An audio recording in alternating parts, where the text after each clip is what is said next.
My daughter and her husband emptied my storage unit, sold everything inside it, and told me the lease was cancelled. They did it while I was at my brother's place in Phoenix recovering from knee surgery. 3 weeks later, they were leaving voicemails at 2 in the morning, calling my old co-workers, even driving to my brother's neighborhood asking around. They thought they'd made me disappear. What they didn't know was that storage unit held a lot more than old furniture. Before we go any further, please subscribe to the channel and drop a comment telling me what time it is where you are right now. It means a lot. The drive back from Phoenix takes about 6 hours if you don't stop much. I'd done it dozens of times over the years, but this particular Tuesday in March felt different. My knee was wrapped and stiff, propped against the door panel, and I had the window cracked just enough to let the desert air cut through the staleness of the car. I wasn't in any hurry. My daughter had told me she'd handle things at home while I was recovering. I had no reason to think handling things meant what it turned out to mean. I noticed it before I even parked properly.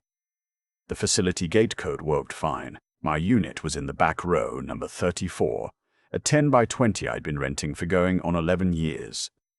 I pulled around the corner and stopped the car. The door was rolled all the way up. The unit was empty, not just cleared out the way you'd clear it for moving purposes. Swept clean, like no one had ever stored a thing in there. The bare concrete floor had a broom mark pattern across it. Even the little rubber stopper I'd wedged under the door track for 11 years was gone. I sat in the car for a long moment. My first thought, I'm embarrassed to say, was that I had the wrong unit, so I checked the number on the door. 34. Then I checked my key, which had a piece of blue electrical tape on it that I'd put there in 2014, so I wouldn't mix it up with my other keys. Same key. Right unit. Everything was gone. My father's woodworking tools. The cedar chest my wife Lorraine had kept our children's baby clothes in. 11 boxes of photographs. The roll-top desk that had been in her family since the 1940s. 2 paintings her mother had done by hand. An acoustic guitar I'd owned since I was 19. A metal lockbox bolted shut with documents inside that my daughter had no idea existed. I walked to the facility office. The woman at the desk, maybe 30 years old with reading glasses pushed up on her head, looked up and seemed to recognize immediately that something was wrong with me. "Can I help you?" "Unit 34, I said. I rent it. It's empty. I need to know what happened." She typed something, frowned at her screen, typed again. Then she looked at me with the particular expression people use when they have to deliver information they'd rather not.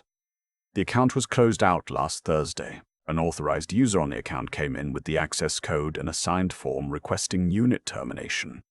Everything was removed by a private moving company.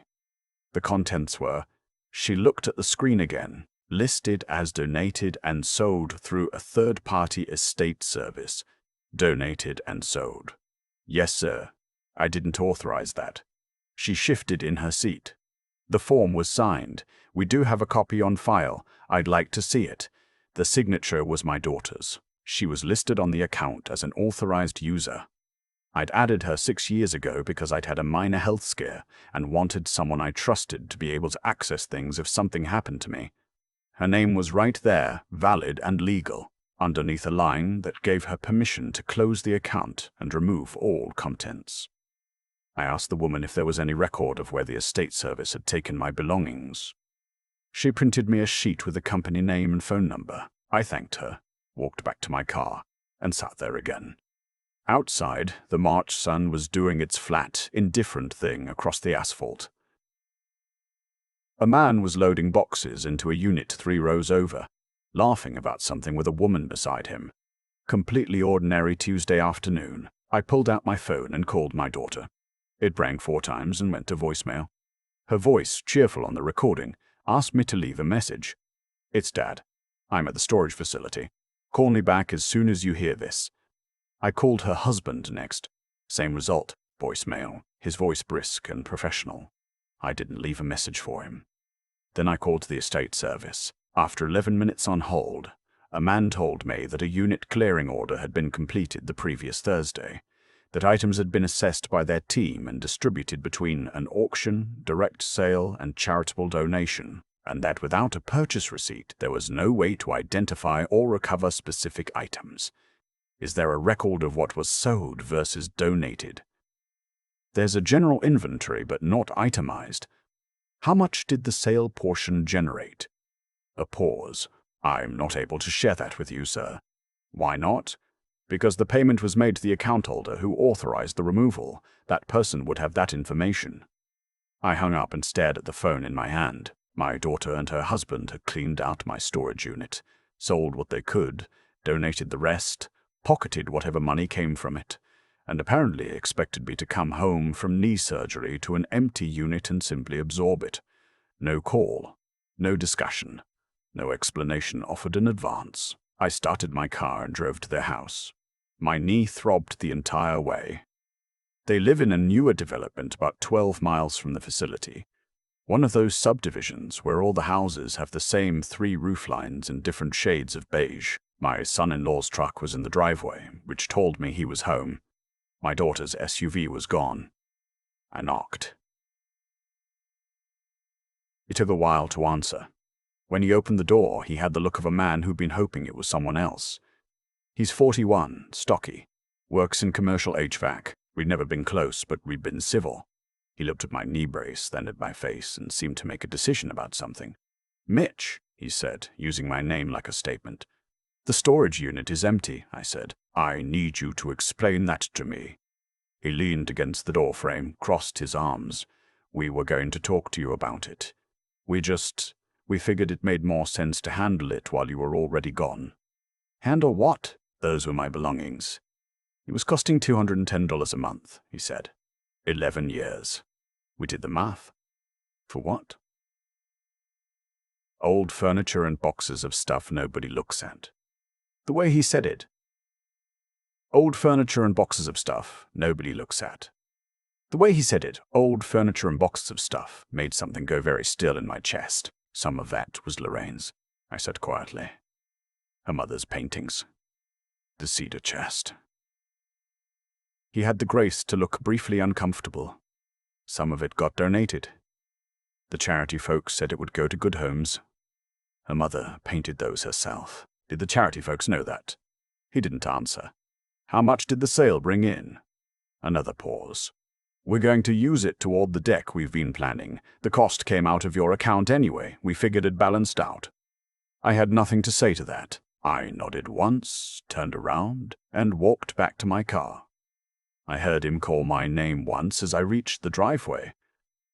I didn't turn around. My brother's voice on the phone that night was exactly what I needed. Steady, no dramatics, just listening. When I finished explaining, he was quiet for a moment. "You have a lawyer?" he asked. "I know one. Haven't needed him in years. Call him in the morning." I drove to a La Quinta 2 exits off the highway and checked in. The room was nothing remarkable. Carpet, a desk lamp, cable television I didn't watch. I lay on top of the bed in my coats for a while, looking at the ceiling, thinking about the roll-top desk. Lorraine had inherited it from her mother, who'd gotten it from her own mother. 3 generations. It had sat in our living room for the first 22 years of our marriage. When we downsized after the kids left, there wasn't room for it anymore, but neither of us could stand the idea of getting rid of it. So it went into storage. I'd polished it every time I opened the unit, which was more often than my daughter apparently thought anyone ever looked at those things. I thought about the lockbox too. That was a different kind of thought. They hadn't known what was in it. They couldn't have, because I'd never told anyone. Lorraine knew before she passed, but that was 7 years ago. The lockbox had a key that I kept on my keyring, separate from the blue tape storage key. A small brass key that my son-in-law wouldn't have recognized even if he'd seen it. I slept better than I expected. At 8:30 the next morning, I was sitting across from my attorney. His name is Calvin Brewer, and I've known him since 1997, when he helped me navigate a property dispute with a neighbor. He's semi-retired now, but still keeps an office. He listened to everything I told him without interrupting. When I finished, he asked to see the storage facility paperwork I'd gotten the day before. He read it carefully, made a few notes. "Your daughter had legal authority to close the account and remove the contents," he said. That's the hard part. You gave her that authority. I know. Which means a conversion claim gets complicated. She could argue she was acting in your interest, managing an expense. She sold my wife's belongings and kept the money. I understand. I'm telling you what she'll argue. He set the paper down. Now, you mentioned a lockbox. Tell me about what was inside it. I told him. Calvin was quiet for a moment. Then he said, Does your daughter know? No. Does her husband? Absolutely not. He nodded slowly, the way experienced men nod when something has just become considerably more interesting. Then I'd like to make a few calls this week, if you'll let me. There are some things worth clarifying before you have any further conversation with your daughter.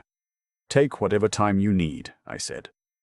I'd been back in town for nearly a week before my daughter called me. I was at a diner 2 blocks from the La Quinta, eating breakfast and reading a newspaper the old-fashioned way, when my phone lit up with her name, Dad. Her voice was careful, measured. I heard you came by the house. I did. We should talk. Can you come for dinner? I don't think dinner is the right setting for this conversation. A pause. Are you angry? The question struck me as genuinely odd, not because it was wrong, but because of the sequence. She'd done what she'd done, and was now asking whether I was angry about it, the way you might ask someone if they minded you borrowing a sweater. I'm sorting some things out, I said. I'll be in touch.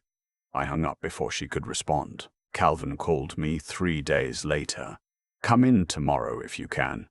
I've spoken with a few people. His office the next morning had a different quality to it. He had folders open on his desk, which was not his usual style. He gestured to the chair across from him. Let me tell you what you actually have, he said. The lockbox had contained 3 things. First, a copy of my father's estate documents from 1998, which I'd kept as reference. Second, the original paperwork for a small piece of commercial property my father had left me, a narrow lot in what was then an unremarkable part of a mid-sized city about 90 miles from where I lived. I'd leased it for years to a series of small businesses. Third, a document I drafted with Calvin's predecessor at his firm, updated twice since then, which laid out exactly how my assets were to be distributed. The commercial property, Calvin said, has appreciated considerably. The area around it has developed. I spoke with a commercial real estate contact. Current market value is somewhere between $380,000 and $440,000. I'd known roughly that it had gone up. I hadn't checked the specific numbers in a few years. Your daughter, Calvin continued, appears to have no knowledge this property exists. Correct. Her name appears nowhere in the current version of your documents. Also correct.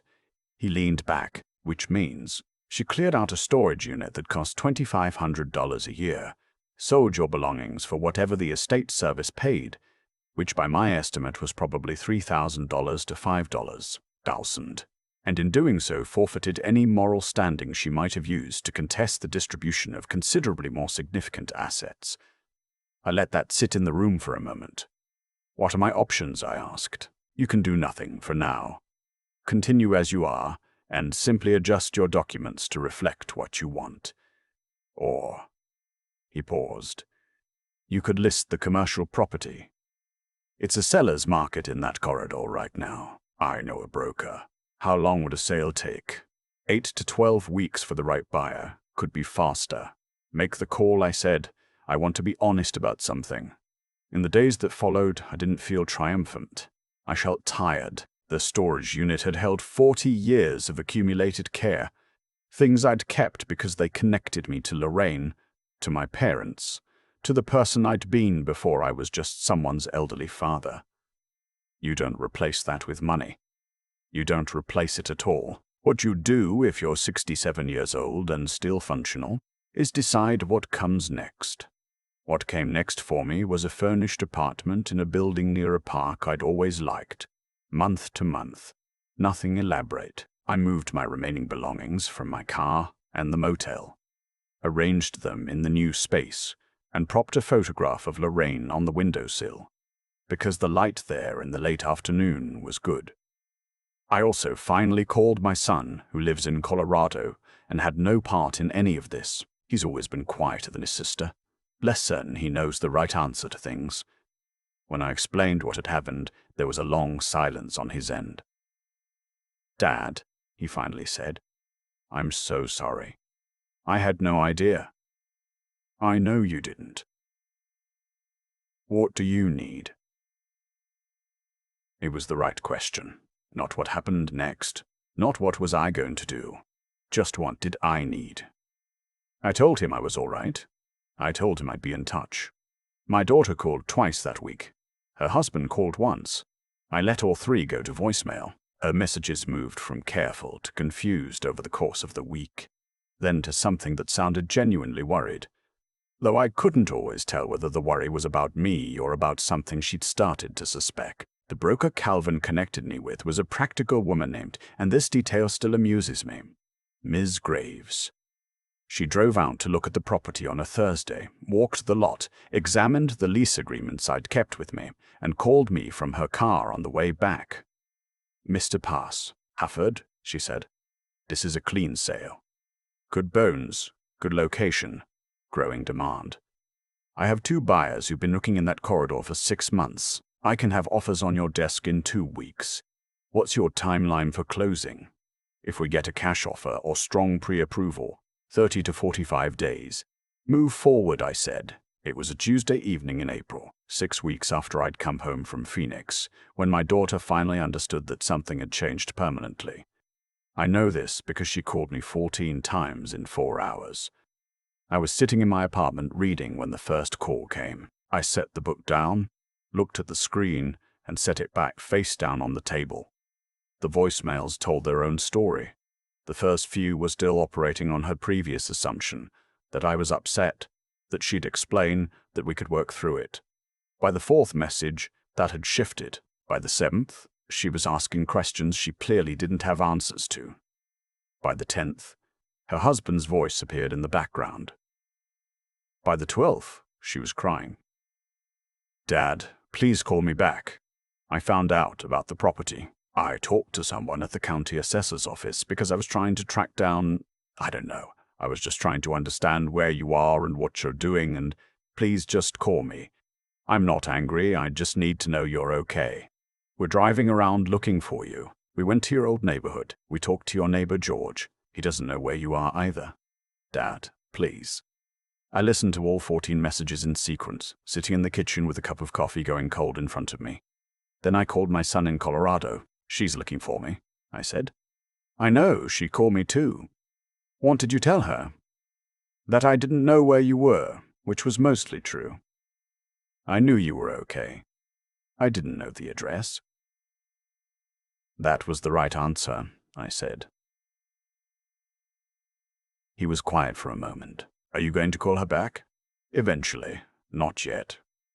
The property closed on a Friday in mid-May. I sat at a conference table in a title company's office and signed my name 17 times while a young couple across the table signed theirs. They were building materials distributors looking to expand their yard space. Practical, straightforward people who saw the lot for what it was and offered full asking price. The check represented $396,000. After Calvin's fees and the broker's commission, I walked out with just under $370,000. I drove to the park near my apartment and sat on a bench for an hour. The afternoon was warm, the kind of mid-May warm that still feels like a gift rather than a given. Families moved around me. Kids on the walking path, an older couple sharing a sandwich on the next bench over, a man throwing a tennis ball for a dog who never seemed to get tired of it. None of them knew that the quiet man in the grey jacket had just sold the last significant asset his father had passed down to him, had sat with Calvin the previous week to revise his own documents, had arranged for his son in Colorado to receive the majority of his estate, and had spent the previous 6 weeks building a life that no longer included the assumption that family meant unconditional loyalty. My daughter called me that evening. I answered. The silence when she heard my voice was about 3 seconds long enough to tell me she hadn't expected me to pick up. "Dad." Her voice was unsteady. "Where are you? Are you all right?" "I'm fine. I'm in town." "Can we meet? I need to talk to you." "We can talk now." Another pause. "I heard her husband somewhere nearby." "I know about the property," she said. "I know you sold it. I'm not calling about money, I promise. I just need you to know that what we did with the storage unit was wrong. I've been sitting with that for weeks, and I didn't know how to reach you, and you could have called. You weren't picking up. I know, I said. I wasn't ready. She was quiet. The roll-top desk was your great-grandmother's, I said. Your mother knew exactly where it came from. She told you that story when you were maybe 8 years old. Do you remember? A long pause. Then, I think so. Yes. The cedar chest had your first shoes in it, both yours and your brother's. Your mother kept them wrapped in tissue paper. I heard her breath catch. I don't know what happened to those things, I said. I've accepted that I'm not going to know.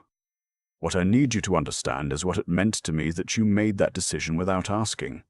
Not just the practical decision.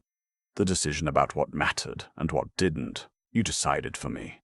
I know. Her voice was very small. I know that now. I'm not going to pretend the last 6 weeks didn't happen, I said.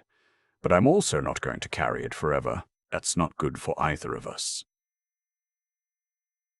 I heard her start to cry in the quiet way that people cry when they're trying not to.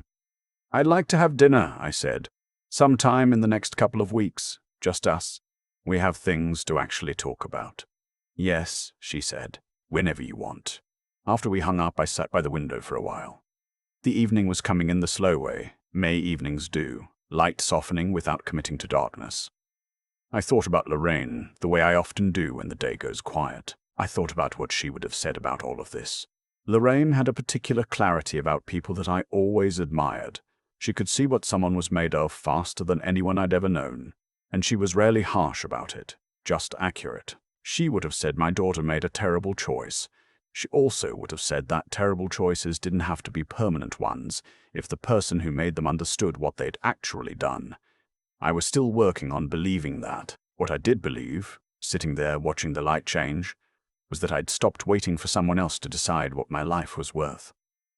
The storage unit had held things I loved. The property had provided options I hadn't needed until I did. The money in my account was not a victory, it was a foundation. I'd spent 67 years building things. A career, a marriage, a family. The kind of quiet credibility that doesn't announce itself. I'd spent the last 6 weeks learning that I could keep building after the people I trusted had stopped looking. That was enough to work with. If this story stayed with you, please like the video and subscribe to the channel. Leave a comment and tell me what time it is where you are. I read everyone. To hear the next story, click the box on the left. Thank you for being here. I've been thinking about what actually went wrong here. Not just what my daughter did, but how it was allowed to build quietly for years before it broke open all at once. And the honest answer is that I made it easy. I was generous in a way that didn't ask for much in return. And somewhere along the way, the people around me confused that generosity with an absence of limits. They assumed that because I hadn't said no, I couldn't. That because I hadn't demanded respect, I didn't deserve any. That's the thing about choices. They accumulate. Every time my daughter walked past that storage facility and thought, that's costing money for no reason, and didn't call me to have the conversation, she was making a choice. Every time her husband calculated what was inside against what it cost, and decided the math didn't favor keeping it, that was a choice. And every time I extended trust without asking what was being done with it, I made a choice too. None of us were passive in how we got here. What I've come to understand is that intelligence, real intelligence, not just book learning or professional competence, is partly the ability to see further down the road than the immediate moment. My daughter saw a storage bill. She didn't see the cedar chest, or what it represented, or what removing it without asking would do to the relationship she was actually living inside of. Her husband saw a transaction. He didn't see that you cannot treat a person's history like an inconvenient expense and expect that person to remain unchanged by it. Short-term thinking is one of the most expensive habits there is. It was expensive for them, the property they never knew existed, the documents they never thought to ask about. Those weren't secrets I kept out of spite. They were simply aspects of my life that I'd never had reason to share, because I'd never imagined I'd need to protect myself from my own daughter. There's a kind of moral recklessness that doesn't look dramatic from the outside. It doesn't announce itself. My daughter didn't consider herself a cruel person when she signed that form to close my unit. I genuinely believe that. She thought she was being practical, but practical decisions made without moral consideration have a way of becoming something else entirely. Something you can't take back, can't explain away, can't buy your way out of with an apology after the fact. The roll-top desk is gone. Lorraine's mother's paintings are gone. That's not a wound that closes on a schedule. And yet, what I keep returning to is the phone call I eventually answered. The way her voice sounded when she said my name and heard me respond. There was something real in that moment, underneath the fear and the scrambling, something that recognized what had been damaged and was genuinely sorry for it. I don't know yet what to do with that. I'm not in a hurry to decide. What I do know is that I stopped waiting for someone else to establish the terms of my own life. I had resources I hadn't fully reckoned with. I had relationships I hadn't fully honored. My son's quiet steadiness, Calvin's careful counsel, my own capacity to act without reacting. 67 years had given me those things. It took a swept clean storage unit and a lockbox to remind me they were mine to use. The foundation I mentioned at the end of all this, I meant it practically and I meant it personally. You don't get to my age without accumulating loss, but you also accumulate something else. If you pay attention, a clearer sense of what you're actually made of when the comfortable assumptions fall away. That clarity is worth something, not everything, but something you can build on.